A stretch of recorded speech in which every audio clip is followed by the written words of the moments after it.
I'm going to blow your mind right now with this one. There is a real country with no land, no army, no border, no flag, no capital, no infrastructure, no people, no government, no president, no king, queen prime, minister, dictator, military bases, no embassies. But it has over 100 diplomatic ties with other countries around the world. It even has its own passport. Well, that sounds like the plot of a movie. I wonder how many of you will take me seriously after this. This country was founded nearly 1,000 years ago, got expelled from its home after 150 years, went into exile for 200 years, returned to Europe again, and established its new home in the heart of another country. Their purpose was to look after pilgrims on their way to the Holy Land. Malta was originally a part of Sicily, but since those lands were ruled by the Kingdom of Aragon, the Pope decided that giving away part of it would be just fine. The Knights held on to the island for the next 200 years, fending off attack after attack by North African pirates and expanding their territory across the Mediterranean. By 1146, though, their numbers had grown so large that they became a full-fledged military order charged with defending the coast of Syria. The Knights continued to fight against the advancing Ottoman Empire, helping the Republic of Venice fend off Ottoman naval attacks in 1571. Well, technically, the order is headquartered in Rome, no border, no territory. They are one of the oldest humanitarian organizations in the world, and one of the most respected. Every year, their volunteers provide medical relief to millions of people around the world. They also provide disaster aid. There are only about 800 members. But this unit is not designed to defend the nation. Instead, they are ceremonial guards who perform duties in their headquarters in Rome, such as after earthquakes in Italy and Haiti, or tsunamis in Indonesia. I hope you enjoyed this video. Before I end it, I want to ask you, what do you think makes a country a country? Is it land, people, recognition, or something else entirely? Let us know your thoughts in the comments section down below. Also, while you're down there, please make sure to subscribe for more fun geography facts. If you want to learn about another country with no land, check out this video. And if you want to learn about both of these countries at the same time, check out this video. See you next time. Clinics in some of the poorest areas of Africa and provide medical training to local doctors and nurses. In addition, they run a number of hospitals and clinics throughout Europe and the Middle East. Are they even a country? The answer is yes. They are a sovereign subject of international law, and they behave like any other country. They issue passports to their citizens. They have their own flag. They have a national anthem, coat of arms, currency, and post offices. Every 2 years, they mint a new set of coins with a new design. They also print their own banknotes. Their national day is celebrated annually on March 15th, their headquarters. Palazzo Malta is located within the city's historic center and serves as the official seat of their government. It's often nobility or very wealthy individuals. They live all over the world and come from a variety of backgrounds. To join the order, a person must be at least 19 years old and unmarried. There are different ranks within the order. For example, the graves are divided into 3 classes: the noble class, the clergy, and the commoners. The Grand Master is the head of the order and is elected for life by the chapter general. The Grand Master appoints ministers and ambassadors and has the final say over all matters concerning the order. The order also has a parliament called the chapter general, which meets every 3 years to discuss issues affecting the order. Within this building, the Grand Master, who serves as the head of state, carries out his duties. The order also has extraterritorial rights within Italy, meaning that Italian law does not apply to their headquarters, and their diplomats are not subject to Italian jurisdiction. Helps refugees and works to protect Christian values around the world. They even took a stand against Nazi Germany when they started confiscating gold teeth from concentration camp victims. Some historians estimate that without the intervention of the Knights, there would be no record of these atrocities today. They assisted anti-communist movements in Eastern Europe and smuggled Bibles into the Soviet Union. Today, they continue to work in areas of conflict, providing medical care and delivering humanitarian aid. At the Battle of Lepanto, their victory proved decisive. Unfortunately, though, this was the high point of their power. Over the next few decades, the order grew increasingly powerful and wealthy, seizing more and more territory. He attempted to annex the island to France, but the British captured it 2 years later. It is a religious order of the Catholic Church, a sovereign entity, and an international humanitarian organization. As of 2022, it has diplomatic relations with 110 countries and enjoys observer status at the United Nations, meaning it can attend UN General Assembly meetings and participate in debates, but it cannot vote. That same year, it also became the first non-state entity to ever have its own post office. You can actually get stamps with the logo of the country with no land. In 1815, the Congress of Vienna attempted to return the island to the Knights, but they refused unless Britain would guarantee their sovereignty. Since that seemed highly unlikely, the Knights refused, and instead Malta remained under British control until its independence in 1945. Today, it owns no land, but it acts like any other country, sends out diplomats to represent its interests, and receives foreign diplomats.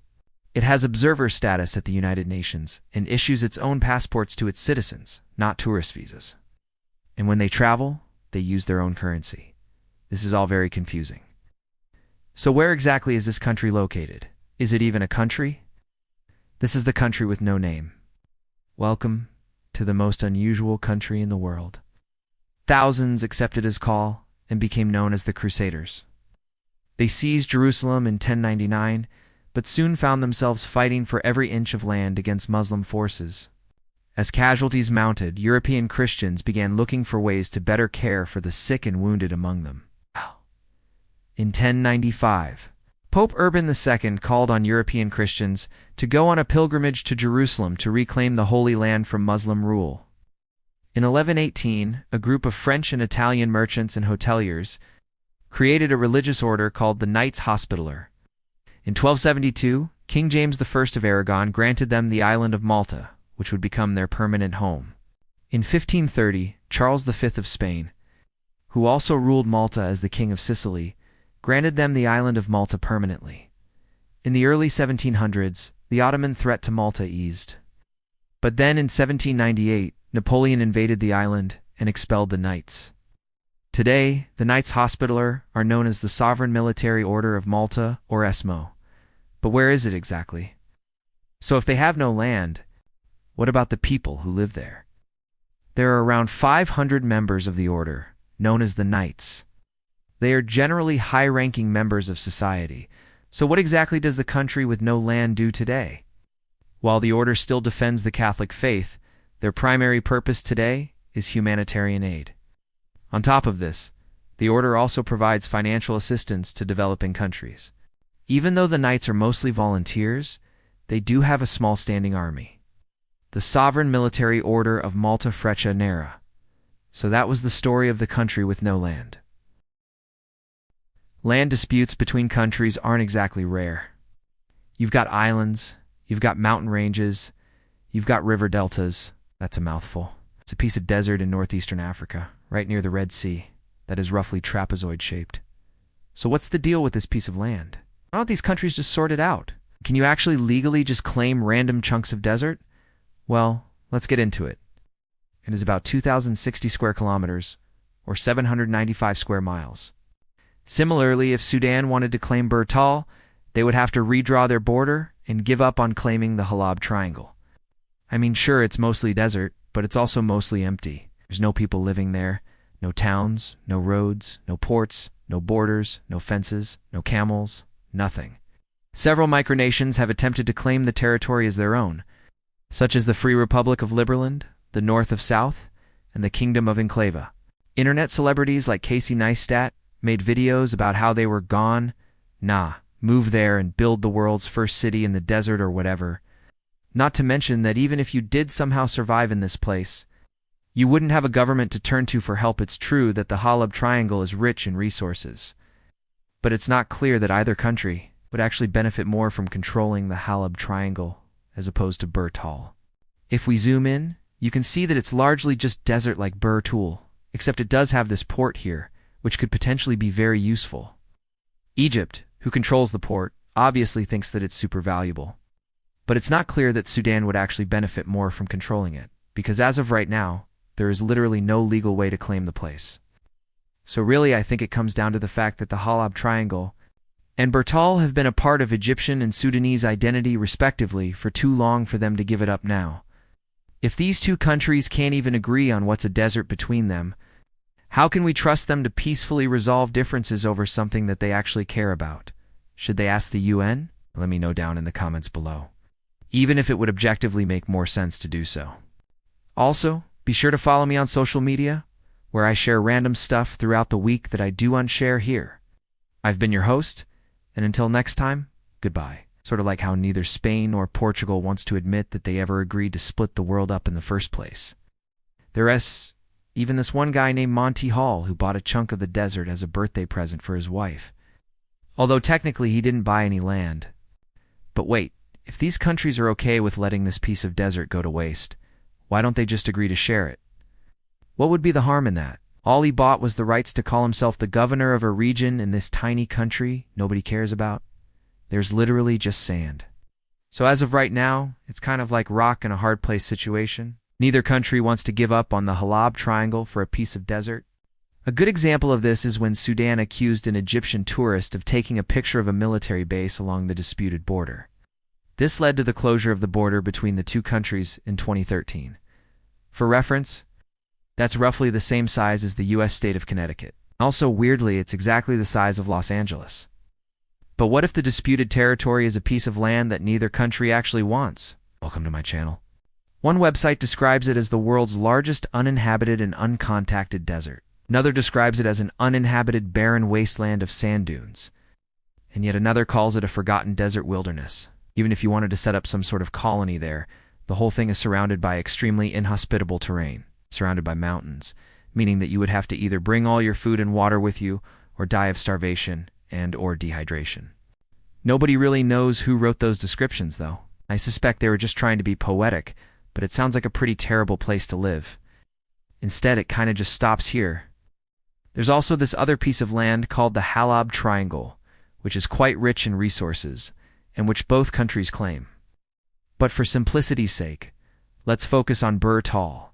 And today, we're going to be talking about the weird little desert between two countries that nobody wants. In 1899, Britain, who at the time was still messing around with colonialism, drew an agreement between Egypt and Sudan, setting their border like so. But then, only 3 years later, in 1902, they redrew the border, moving it over here. This created a whole bunch of problems. Imagine if someone drew your bedroom wall in one spot and then later on drew it in another spot. Which wall is the real wall? Are both walls equally real? Or are both walls equally fake? Sorry, getting a bit off topic there. So this place that we're talking about is called Bir Tawil. It lies in between two countries, Egypt and Sudan, and it is completely surrounded by regions that each country claims as their own. To understand the present, we need to go back to the past. But basically, Egypt decided that the 1899 border is the real border, and Sudan decided that the 1902 border is the real border. This means that from Egypt's perspective, Bir Tawil is not part of their territory. Whereas from Sudan's perspective, Bir Tawil is part of their territory. But here's where things get complicated. From Egypt's perspective, their 1899 border goes down to the Red Sea, whereas from Sudan's perspective, their 1902 border does not go down to the Red Sea.